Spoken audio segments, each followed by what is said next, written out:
Anuli's household now had 2 husbands, and the villagers began to whisper about her growing power. But neither Chima nor Nkem knew the true purpose behind their marriages. Each night, Anuli continued her secret rituals, blending herbs and chanting incantations while her husband slept. She was preparing for something far greater than they could imagine. In the heart of the Mbala forest, the village of Ameku lived in peace, untouched by the outside world. That peace was shattered when a mysterious woman, Anuli, arrived from the wilderness. With skin as smooth as polished ebony and eyes that glowed with an eerie light, she captivated the villagers. They knew she was not ordinary, but none suspected the truth, that she was a powerful witch. She sought husbands not for love, but for a ritual that would grant her ultimate power over life and death. Rumors spread about her beauty, and suitors from distant lands came to seek her hand. Yet, as Anuli accepted them one by one, the villagers whispered in fear. No one questioned why she would need more than one husband, but deep down, they knew something was terribly wrong. Chima was the first man to marry Anuli. He was a warrior from the neighboring village of Agbike, known for his strength and courage. Upon seeing Anuli for the first time, he was entranced by her beauty and charm. She chose him as her first husband, and the village celebrated the union. Chima felt honored, convinced that he had won the heart of the most beautiful woman in the land. But as the nights passed, Chima started to notice strange things. Anuli would disappear into the woods at midnight, returning just before dawn with herbs and roots he had never seen before. When he asked her about her nightly rituals, she would only smile and say, "Soon, you will understand." Chima's curiosity grew, but fear kept him from prying further. Months passed, and Anuli grew restless. She needed more than Chima could provide. Soon, word spread that she was seeking a second husband. Nkem, a wealthy trader from the coastal village of Oka, was the next to win her favor. He was drawn to her mysterious allure, and when she accepted him, he believed he was the luckiest man alive. Anuli's household now had 2 husbands, and the villagers began to whisper about her growing power. But neither Chima nor Nkem knew the true purpose behind their marriages. Each night, Anuli continued her secret rituals, blending herbs and chanting incantations while her husband slept. She was preparing for something far greater than they could imagine. As time went on, the village elders became uneasy. A woman with 2 husbands was unheard of, and it defied their traditions. Yet, no one dared to confront Anuli for fear of her unknown powers. Chima and Nkem, though rivals in marriage, were both under her spell. They found themselves unable to question her or leave her side, even when their instincts told them otherwise. One day, an elder named Obi sought a private meeting with Anuli. He had noticed strange changes in the village ever since her arrival. Crops were failing, animals were disappearing, and the air seemed thick with an unnatural energy. Obi tried to warn Anuli that the gods would not tolerate such imbalance, but she only smiled at him, her eyes glowing as she whispered, "The gods cannot stop what has already begun." Anuli's third husband, Ese, was the son of a prominent chief from the village of Yuzo. Unlike Chima and Nkem, Ese was not easily seduced by Anuli's beauty. He was intelligent, cautious, and quick to notice that something was amiss. But Anuli needed him. His status and influence would help her consolidate power in the region. Despite his suspicions, Ese could not resist Anuli's charm. He became her third husband, though he remained wary of her true motives. Ese, unlike the others, began to search for answers, questioning the strange behaviors and changes in the village. But every time he came close to uncovering something, Anuli would distract him with her spells, keeping him under her control, at least for now. Anuli's nightly rituals grew more intense as she added Ese to her collection of husbands. She would spend hours in the forest, gathering ingredients and chanting spells that echoed through the trees. The energy in the village began to shift, and many of the villagers started to avoid her home. Those who ventured too close reported strange sounds and eerie lights emanating from within. The web of magic that Anuli was weaving grew thicker with each passing day. She was close to completing the first phase of her ritual, but she knew she needed more. Her hunger for power was insatiable, and her husbands were mere pawns in a much larger plan. In a distant village known for its great hunters, a man named Affirm heard of Anuli's beauty and power. He was a man of the wild, skilled in tracking and survival. He believed he could tame any creature, even one as powerful as Anuli. When he arrived in Ameku, he was immediately drawn to her. Anuli accepted Affirm as her fourth husband, knowing that his skills as a hunter would be useful to her. Affirm, like the others, fell under her spell, but his instincts as a hunter kept him alert. He began to notice the subtle changes in his surroundings, the quiet whispers of the wind, the eerie stillness of the forest at night. But like the others, he was powerless to resist Anuli's will. As Anuli's power grew, the village elders convened a secret meeting to discuss the strange happenings in Ameku. They had always respected the old ways and feared that Anuli was tampering with forces beyond their control. The elders debated on how to confront her without provoking her wrath. Obi, the eldest among them, urged caution. Anuli is not just any woman, he said gravely. She has the power of the unseen world. If we are to stop her, we must act wisely. But not all agreed.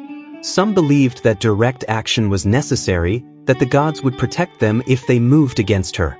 As they argued, Anuli, aware of their plans, prepared her own defenses. Obinna, a musician from a distant land, arrived in Ameku after hearing tales of Anuli's beauty. His music was known to entrance the spirits, and he believed that he could win Anuli's heart with his talent. When he played his flute before her, Anuli was impressed by his skill.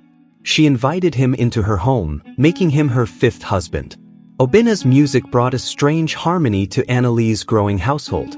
Yet, even his enchanting melodies could not drown out the tension between the husbands. They had grown suspicious of one another, sensing that Anuli's intentions were not as pure as they once believed. Obinna, too, began to notice the oddities of their home, but like the others, he was ensnared in Anuli's web. The nights grew darker and colder as Anuli's magic intensified. Chima, Nkem, Ese, Affirm, and Obinna began to experience strange dreams. In their sleep, they saw visions of Anuli in the forest, surrounded by dark shadows and speaking in a language they could not understand. They awoke in a cold sweat, unsure if what they had seen was real or merely a nightmare. One night, Ese, unable to sleep, followed Anuli into the forest. He watched from the shadows as she performed her rituals, calling upon spirits and mixing strange potions. He knew then that Anuli was no ordinary woman. She was a witch, and whatever she was planning, it was far from innocent. Anuli's sixth husband was Okechukwu, a healer from the northern hills. His knowledge of herbs and medicine rivaled even Anuli's. She sought him out, not for love, but to further her own magical prowess. Okechukwu, drawn to her mysterious aura, accepted her offer of marriage. As the healer entered Anuli's world, he quickly realized that his skills were being used for darker purposes. Anuli often asked him to gather rare and dangerous plants, but she never explained what she needed them for. Okechukwu grew uneasy, but like the others, he could not break free from her spell. His love for her blinded him to the truth. Anuli's spell began to take its toll on the village. Crops withered, and sickness spread. The village elders grew more alarmed, but none dared to confront her. Meanwhile, Anuli's husbands were becoming restless. They began to question why she needed so many men and what her true intentions were. Chima and Ese, who had once been rivals, formed an alliance. They agreed to investigate Anuli's secrets together. But as they dug deeper, they realized that Anuli's power was far greater than they had imagined. She had woven a spell so intricate that even they, her husbands, were trapped within it. From the desert lands came Udo, a nomadic warrior with no ties to any village. He was drawn to Anuli's legend and sought her out, believing that a woman with such power would be a worthy companion. Anuli welcomed him into her home as her seventh husband, knowing that his strength would serve her well in the battles to come. Udo was different from the other husbands. He was a fierce warrior who valued strength and loyalty above all else. But even Udo could not resist Anuli's charm. He was enchanted by her beauty and the promise of power that came with being her husband. However, like the others, Udo soon found himself entangled in her web of deceit. As time passed, he noticed the growing tension in the household, but his warrior instincts told him to stay vigilant and protect his position at all costs. Despite his strength, Udo could not escape the growing sense of dread. He began to question his decision to marry Anuli, but every time he considered leaving, her spell tightened around him, pulling him back into her world. With 7 husbands now under her control, Anuli's power reached new heights. She was nearing the final stages of the ritual she had been planning for years. Each husband was a piece of the puzzle, a necessary sacrifice for the ultimate spell that would grant her immortality and dominion over all the elements. One night, Ese, Chima, and Nkem gathered in secret to discuss their growing suspicions. They had all witnessed Anuli's strange behavior and felt the effects of her dark magic. They realized that they were not just husbands but pawns in a much larger, more sinister plan. Ese, the most knowledgeable among them, warned that if they did not act soon, it would be too late to stop her. The husbands decided to confront Anuli directly. Together, they entered her chambers late one night, determined to demand answers. Anuli, aware of their approach through her magic, greeted them with a smile. "My dear husbands," she said calmly, "what troubles you?" Chima stepped forward, his voice shaking with anger. "We know you are hiding something, Anuli. We see what you do in the forest at night. We demand to know the truth." The other husbands nodded in agreement, their resolve strengthened by their shared fear. Anuli, unfazed, simply laughed. "The truth?" she asked, her eyes glowing with an otherworldly light. "You are all part of something greater than yourselves. I have given you purpose, and soon you will understand. But for now, you are not ready to know the full truth." With a wave of her hand, she dismissed them, leaving them more unsettled than before. Anuli's 8th husband was a wise and ancient seer named Chibueze. He had lived many years and seen countless mysteries of the world, yet none intrigued him as much as Anuli. He had heard whispers of her power and sought her out, believing that together, they could unlock the secrets of the universe. Chibueze, unlike the other husbands, sensed the dark magic surrounding Anuli from the moment they met. However, his curiosity overpowered his fear, and he willingly accepted her proposal of marriage. He believed that by joining her, he could gain insight into the forces she was manipulating. But Chibueze soon realized that Anuli's ambitions went far beyond mere knowledge. She was playing with the fabric of life and death itself, and he had become entangled in her dangerous game. Still, he remained by her side, hoping to uncover her true plan before it was too late. Chibuese's visions grew darker with each passing day. He saw glimpses of a terrible future, one where Anuli's power consumed the village and left it in ruins. He saw the other husbands fall under her spell, their lives drained to fuel her insatiable hunger for power. The visions haunted him, but he knew that revealing them to Anuli could be his undoing.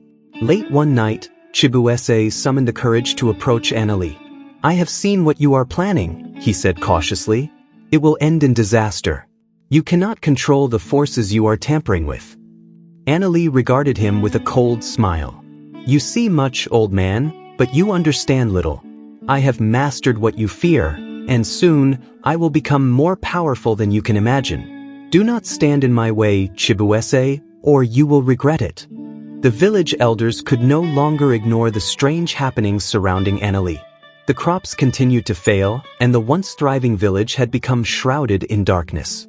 They knew that something had to be done, but fear kept them from taking immediate action. Obi, the oldest and wisest of the elders, called for a council to discuss their next steps. "We cannot sit idly by any longer," Obi declared. "Anuli's magic is poisoning the land, and her power grows stronger by the day. If we do not act soon, there will be nothing left of our village." The other elders nodded in agreement, though they were unsure of how to proceed. Some suggested confronting Anuli directly, while others believed that seeking help from the gods was their only hope. In the end, they decided to consult the oracle, a reclusive woman who lived deep in the forest and was said to have the ear of the gods. The elders traveled deep into the forest to seek the counsel of the oracle. She was an old woman with eyes clouded by age but filled with wisdom. When they explained their concerns about Anuli, the oracle listened carefully before speaking. "Anuli is not of this world," the oracle said in a raspy voice. She has tapped into a power that no mortal should possess. Her hunger for dominance will bring destruction if left unchecked. But there is a way to stop her. Her power is tied to the men she has married. If you can free them from her spell, her magic will weaken. The elders left the oracle's hut with a renewed sense of purpose. They knew now that the key to stopping Anuli lay in breaking her hold over her husbands. But how could they free men who were so deeply enchanted? Anuli's final husband came from a distant land beyond the mountains. His name was Ifani, and he was a prince who had heard tales of Anuli's beauty and power. He sought her out, believing that marrying such a woman would bring him prestige and power of his own. When Ifani arrived in Ameku, he was immediately struck by Anuli's allure. She accepted him as her 9th and final husband, completing the circle of power she had been building for years. Ifani, like the others, fell under her spell, though he did not yet realize the true cost of his decision. With Ifani by her side, Anuli's power reached its peak. She was ready to perform the final stage of the ritual that would grant her immortality and dominion over the elements. But the village, armed with the oracle's warning, was preparing to strike back. The tension among Anuli's husbands had reached its breaking point. They no longer trusted one another, and each man suspected that the others were plotting against him. But one thing united them all: Anuli's growing power was becoming a threat to their lives. Chima, Nkem, and Ese met in secret once again, this time joined by Obinna and Udo. Together, they devised a plan to confront Anuli and break free from her spell. They knew it would not be easy, but they could no longer sit idly by while she manipulated them. "We must find the source of her power," Ese said. "There must be something that binds us to her. If we can destroy it, we can free ourselves." The husbands agreed, though they knew the danger that lay ahead. Anuli, ever watchful, soon became aware of her husband's secret meetings. She knew that they were plotting against her, but she did not fear them. Her magic was too strong for mere mortals to break. Still, she decided to take action before they could interfere with her plans. One night, she summoned her husbands to her chambers. "I know what you are planning," she said calmly. "You seek to betray me, but you cannot. You belong to me now, and there is nothing you can do to change that." Her husbands, though frightened, refused to back down. "We are not your slaves," Chima said defiantly. "We will find a way to break free." Anuli's eyes flashed with anger. "You will try, but you will fail," she said coldly. "And when you do, I will make you suffer for your disobedience." Undeterred by Anuli's threats, the husbands continued their search for the source of her power. They believed that somewhere in her chambers or deep within the forest, there was an object or artifact that bound them to her.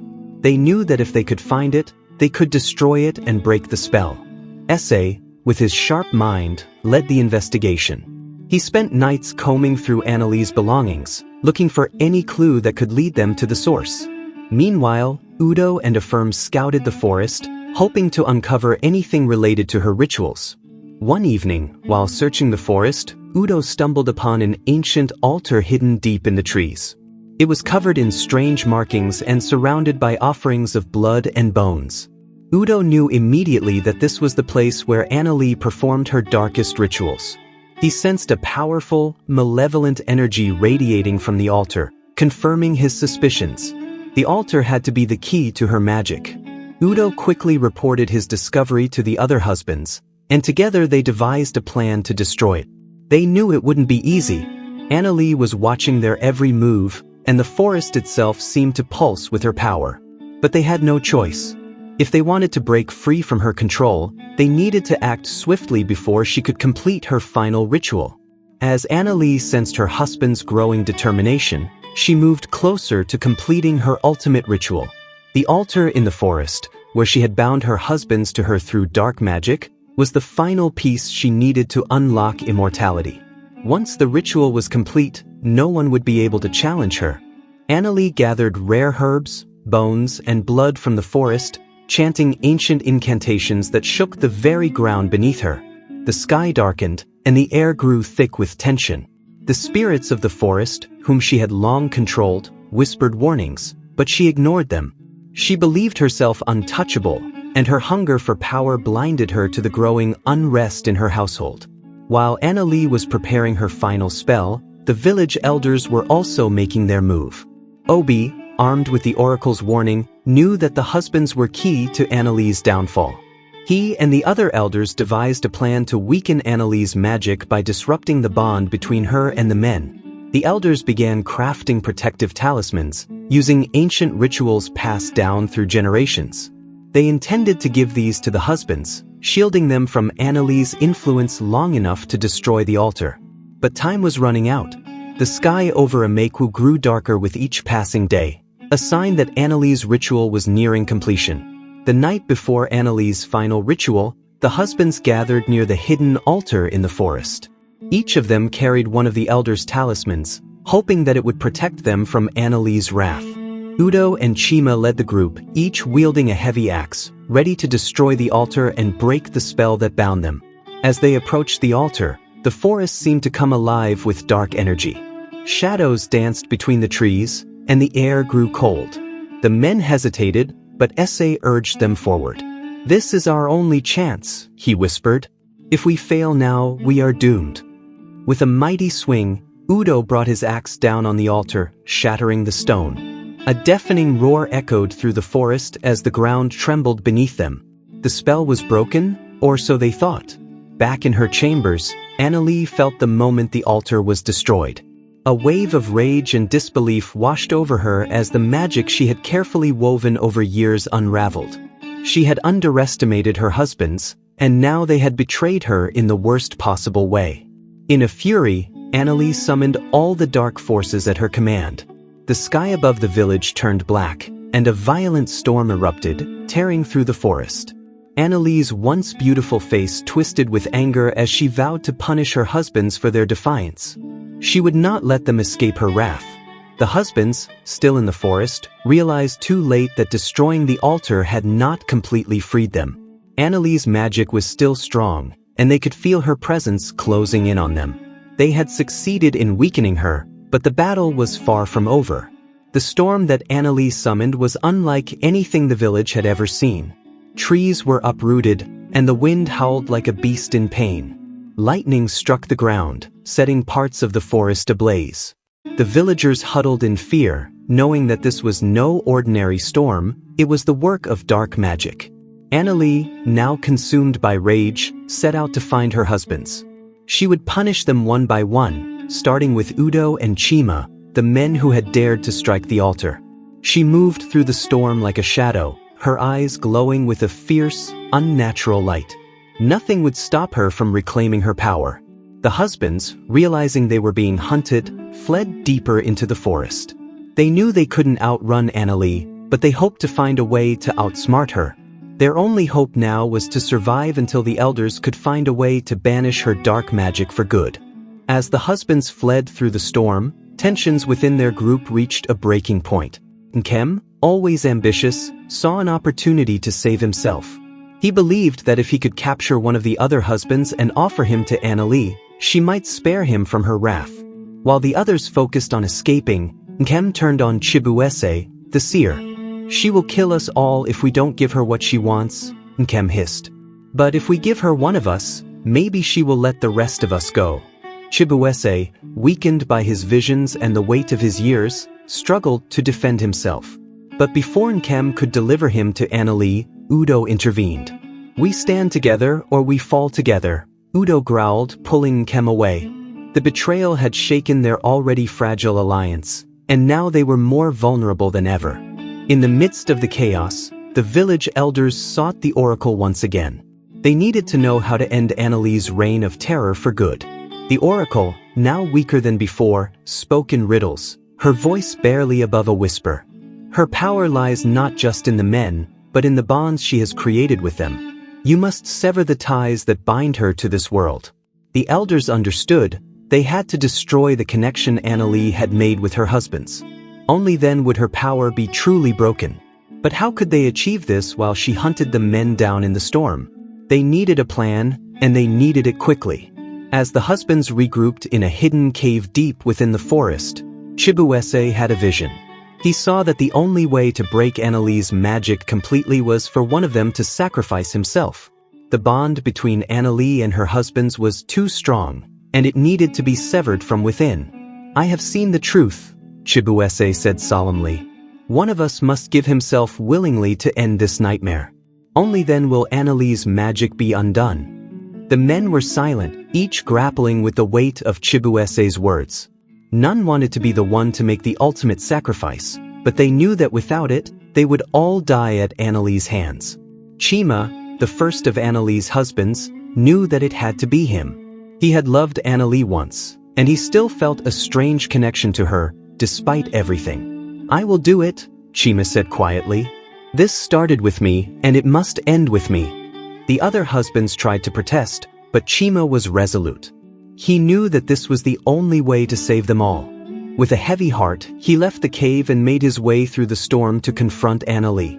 He was determined to end the nightmare, even if it cost him his life. Chima found Anuli at the edge of the forest, her eyes wild with fury and desperation. The storm raged around them, but Chima stood his ground. "It's over, Anuli," he said, his voice steady. "Your magic has been broken. The men are free." Anuli's eyes flashed with anger. "You think you can defy me?" she hissed. "I made you Chima. You belong to me." But Chima shook his head. "Not anymore," he said. "I will end this, Anuli. You cannot control us any longer." With those words, Chima raised the talisman given to him by the elders and stepped forward, ready to sacrifice himself to break the final bond. As Chima approached Anuli, the talisman in his hand began to glow with a powerful light.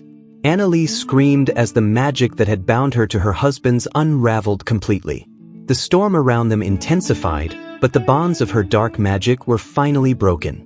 With a final, ear-piercing cry, Anuli fell to the ground, her power fading away. The storm died down, and the skies cleared, revealing the first rays of sunlight in what felt like an eternity. Anuli, now powerless, lay motionless on the ground.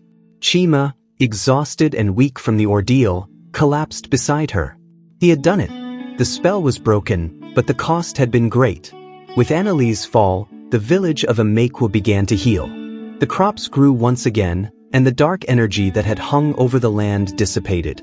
The villagers, once fearful and oppressed by Anuli's magic, emerged from their homes, relieved that the darkness had finally passed. The elders, having played their part, guided the village in performing rituals of cleansing to restore balance to the land. The husbands, now free, returned to the village. Their faces bore the weight of all they had endured, but they were no longer under Anuli's control. Though they were grateful to be free, they mourned the cost, especially Chima, who had sacrificed so much for their salvation. The village celebrated the return of peace, but there was a sense of solemnity in the air as they reflected on the price that had been paid. Chima lay in the village healer's hut, weak but alive. Though he had survived the final confrontation with Anuli, the magic had drained him. His body bore the marks of the dark spells he had been subjected to, but his spirit was unbroken. The other husbands visited him daily, offering words of thanks and support. "Without you, we would still be trapped," Udo said one day, sitting by Chima's bedside. "You saved us all." Chima nodded weakly. "It wasn't just me," he replied. "We all played a part in this. But I am glad it's over." Though his recovery was slow, Chima knew he had been given a second chance at life. He resolved to live the rest of his days with the wisdom he had gained from the ordeal. As time passed, the village tried to move on from the nightmare that had been Anuli's reign. But her legacy remained, a cautionary tale of the dangers of unchecked ambition and dark magic. The village elders made sure to tell the story to future generations, warning them of the consequences of seeking power at any cost. The altar in the forest was destroyed, and the sacred grounds were purified through rituals. But the memory of what had happened there lingered in the minds of the villagers. Anuli's tale became a legend, one that would be passed down for years to come. Though her magic was gone, the lessons she had left behind were deeply ingrained in the fabric of Umkhokha. With Anuli's power gone, the husbands began to rebuild their lives. Ese returned to his work as a skilled craftsman, Obinna took on a leadership role in the village, and Chibueze resumed his role as a seer, using his wisdom to guide the people. They were forever changed by their experiences, but they had been given a new lease on life. Chima, once fully recovered, found peace in the quiet life of the village. He no longer sought power or control, only the simple pleasures of community and family. The bonds he had formed with the other husbands remained strong, and they continued to support one another as they moved forward. One day, the oracle, who had played such a vital role in the defeat of Anuli, visited the village for the last time. She had grown frail with age, but her mind was as sharp as ever. She met with the elders and the husbands, offering her final words of wisdom. "You have faced great darkness and emerged stronger for it," the oracle said. "But remember, the balance of life is delicate. Never again allow power to corrupt you or your people. Always seek harmony, and the land will continue to prosper." Her words resonated with everyone, and the village honored her by holding a feast in her name. Afterward, the oracle quietly left the village, never to be seen again. Years passed, and the village of Umkhokha flourished. The people had learned the value of unity and humility, and they never again took their peace for granted. The husbands who had once been trapped by Anuli's magic lived long, fulfilling lives, each finding their own path forward. Chima, who had once been at the center of it all, found solace in the knowledge that he had played a pivotal role in saving his people. His bravery, along with that of the other husbands, became the stuff of legend, and their story was told for generations to come. The village thrived in peace, and though Anuli's shadow had once loomed large over them, they had finally found the light. And in that light, they built a future free from fear, bound by love, and filled with hope. Thanks for watching, and I hope you enjoyed this episode. Kindly share, subscribe, and hit the bell button for more stories like this.